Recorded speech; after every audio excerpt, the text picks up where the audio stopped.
Hello, it's Ren Presents time. I'm your host Ren, and today we continue with the Temple of the Exploding Head Omnibus, Part 2, Chapter 4, Strange Doings, and this is only 4 pages long.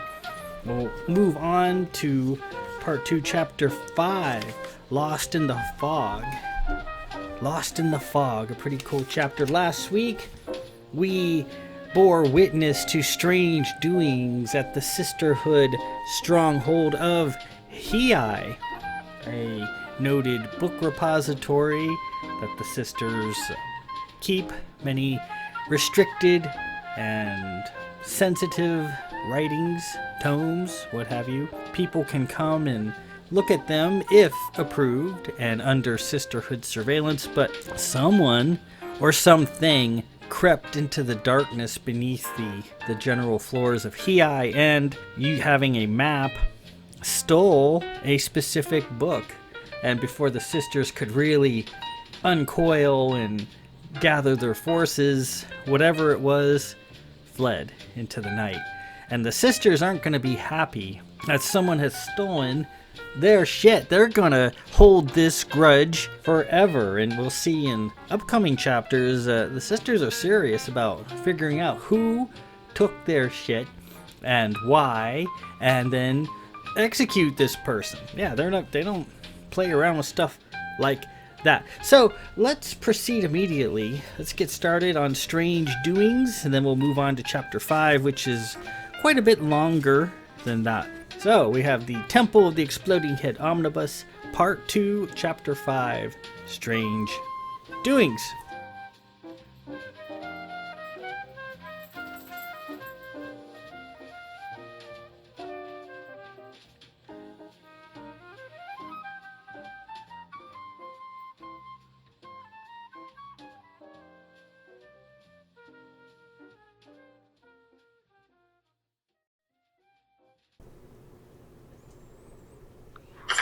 We used to be evil once, and the gods are still punishing us.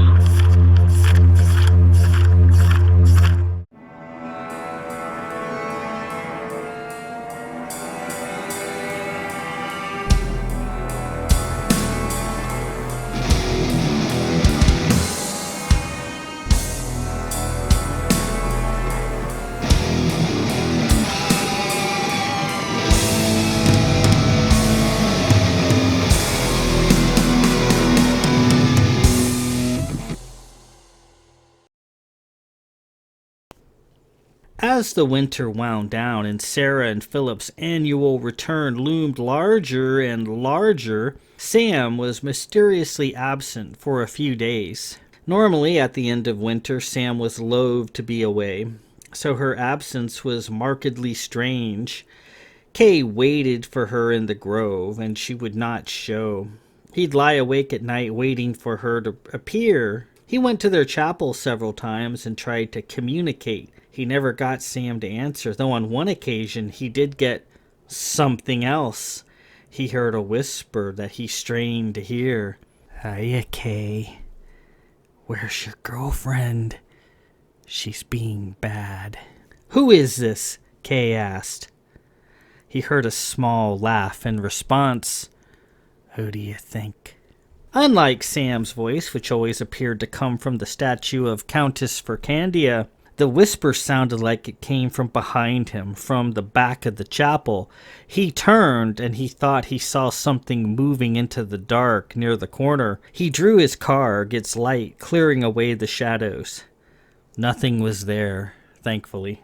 He heard nothing more in the chapel, but the whisper unsettled him. He avoided the chapel after that. He wondered if he had angered Sam somehow, or she had found someone else. She had been acting awfully strange, but it couldn't be. Not Sam. He lay there in bed, dead tired, though his mind was racing. His heart was pounding, close to hyperventilating. Where is Sam? Worry and dread. Uncertainty. Things became odd around him, and he had no idea if he was awake or partially buried in an uncomfortable dream. The starlight coming into his room was very bright. It kept him from sleeping. Lots of light was coming from a distant ruin of Castle Durst as well. He wanted it dark so he could quiet his thoughts. As he lay in bed, he became aware of somebody in the room with him. There was a figure in the corner near the window staring at him, giggling. "Sam?" In silhouette, the figure raised a flask to its mouth and tossed back a large drink. It raised a finger to its lips. It came forward. He saw a slender female form approach the bed, staggering a bit, as if drunk. It didn't look like Sam. She must have transformed herself for him again. "Where have you been?" he asked, his voice hazy with sleep. She began singing a soft song, filling his head with it. His limbs grew heavy, and he couldn't move. He could only lay there. She stood over the bed. She was wearing a costume or beaded dress. She also was wearing a backpack or some sort of lumpy device on her back that made her stoop a bit. She stripped off the dress and let it fall to the floor with a beady fuss, though she left her backpack on. Still singing her song, she pulled the covers back and got on top of him. She was lathered in some sort of warm oil. Her body was slick with it. She was also wearing a brassy or golden mask that covered the upper part of her face. Kay could see it glinting in the light from his window.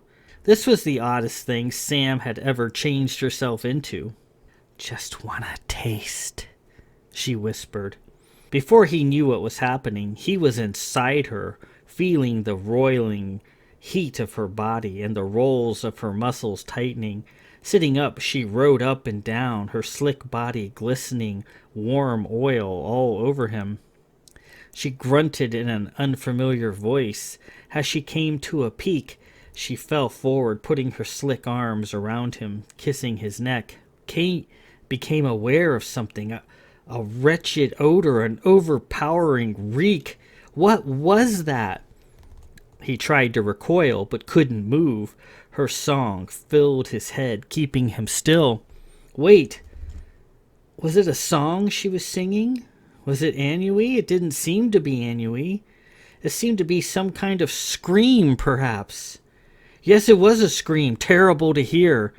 He wanted to shut it out, but it was impossible. He felt her teeth probe the soft skin of his neck, and then she latched onto a tiny piece and bit down, tearing it off. Pain surged through his neck. She sat back up and stuck her tongue out, the little bit of skin she'd bitten off resting on the tip. Then she put her tongue back into her mouth and swallowed.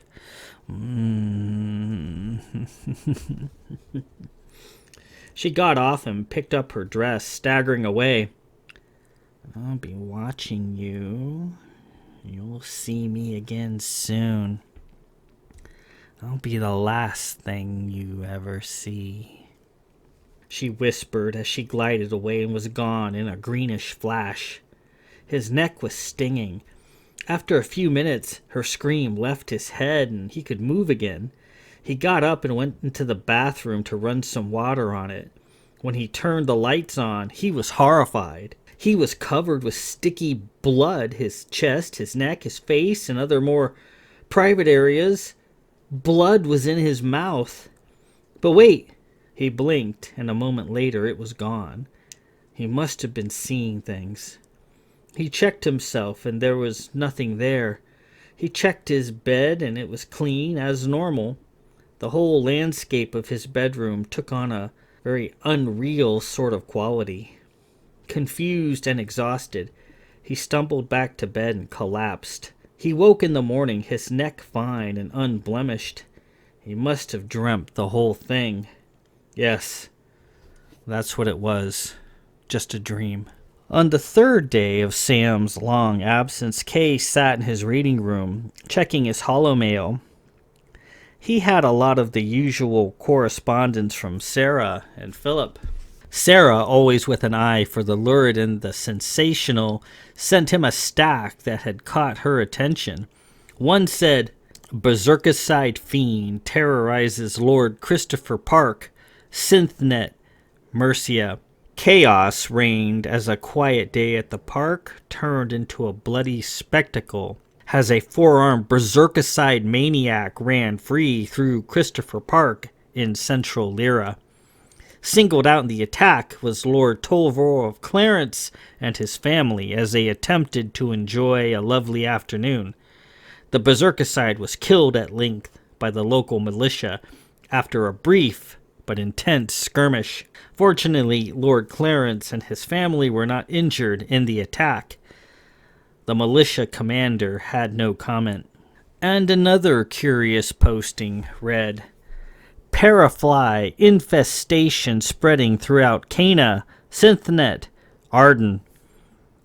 The Science Ministry has posted a general warning regarding a planet-wide infestation of a large, previously unidentified species of winged insect being called parafly by the ministry entomologists, who believe the insect is a stowaway from another world.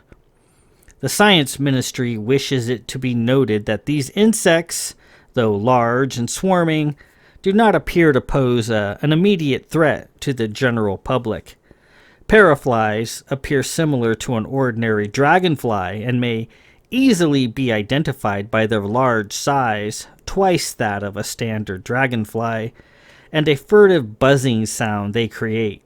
The Science Ministry advises, should a swarm of paraflies be encountered, that they be avoided and that the local ministry chapters be informed of their presence as soon as possible. At present, standard anti-insect agents appear to have little effect upon them.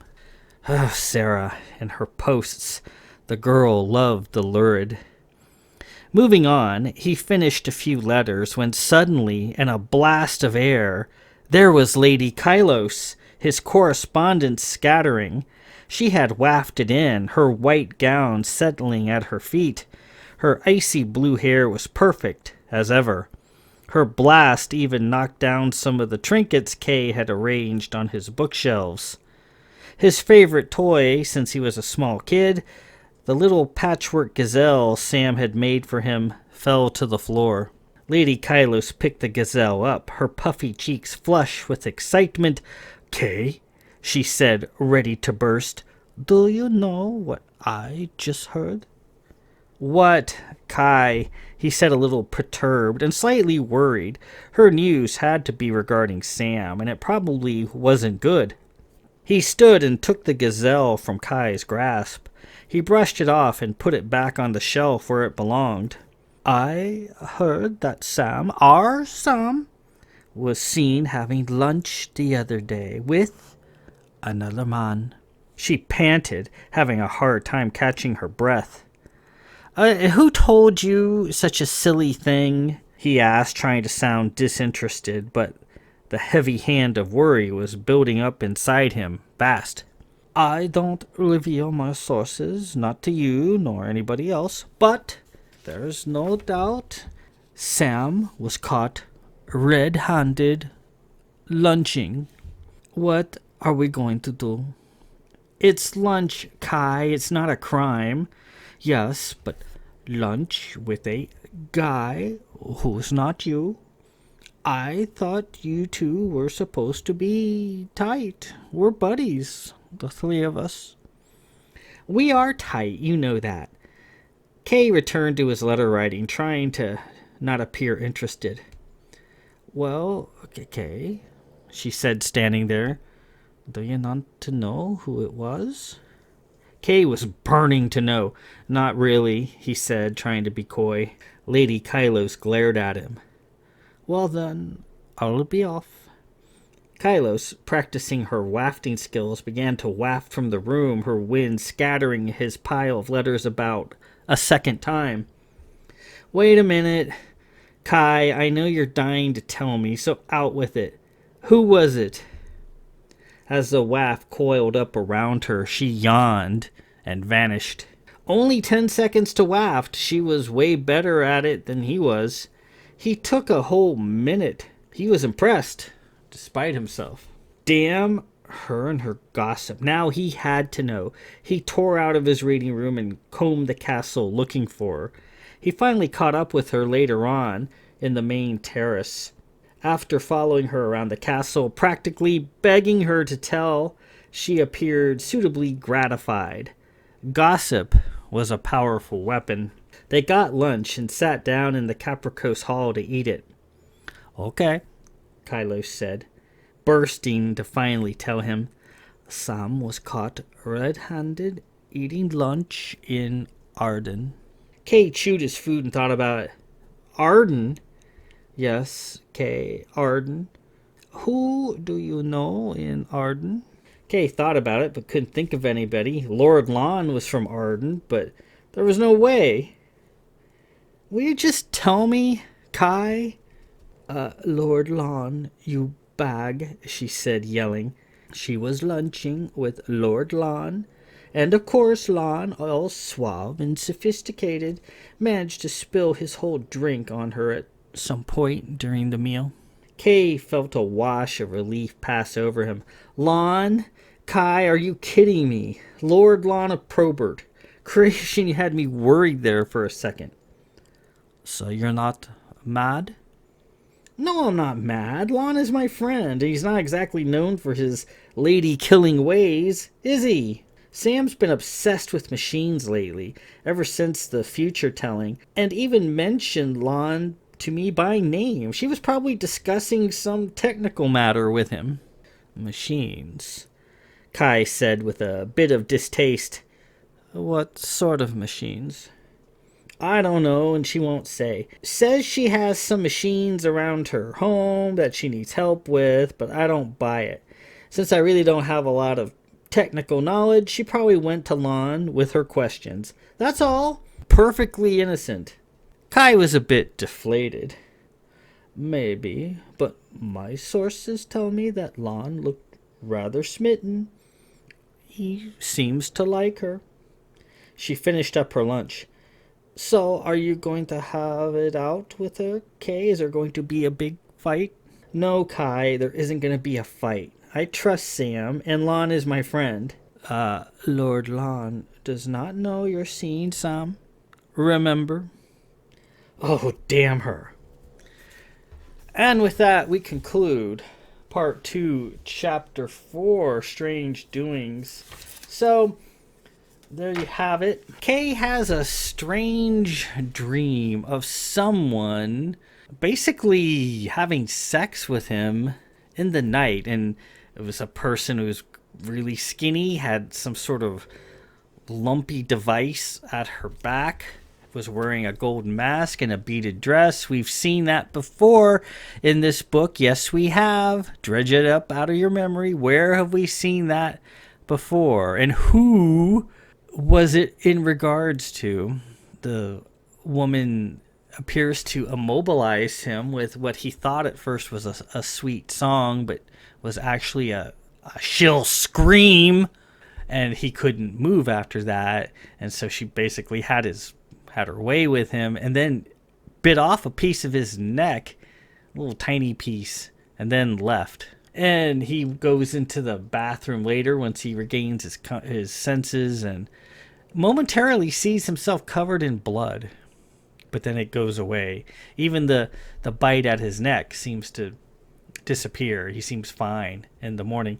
And then in the morning, Kai, his sister, being a known gossiper, tells Kay, after a bit of parley, that Sam was seen having lunch with Lord Lon in Arden. Arden is where he's from. It's in the south of Vithland by the sea. So that's a big deal. Sam having lunch with Lon, but Kay kind of laughs it off like, well, Lon isn't exactly a lady killer, is he? And Sam probably had some technical notice that she wanted to run past him. Could be. That sounds plausible. Sam has been interested in lots of machines lately, but it seems reading these 4 pages took longer than I thought. The next chapter is fairly long, and I don't think that will make this reading go well over an hour. So instead of tacking it on here, we'll just hit it next week. Next week, Part 2, Chapter 5, Lost in the Fog, a pretty cool chapter, one that I enjoyed quite a bit, has Kay decides to go south and seek answers. See, where is Sam? He wants to actually go to Castle Astralon. He's never been there.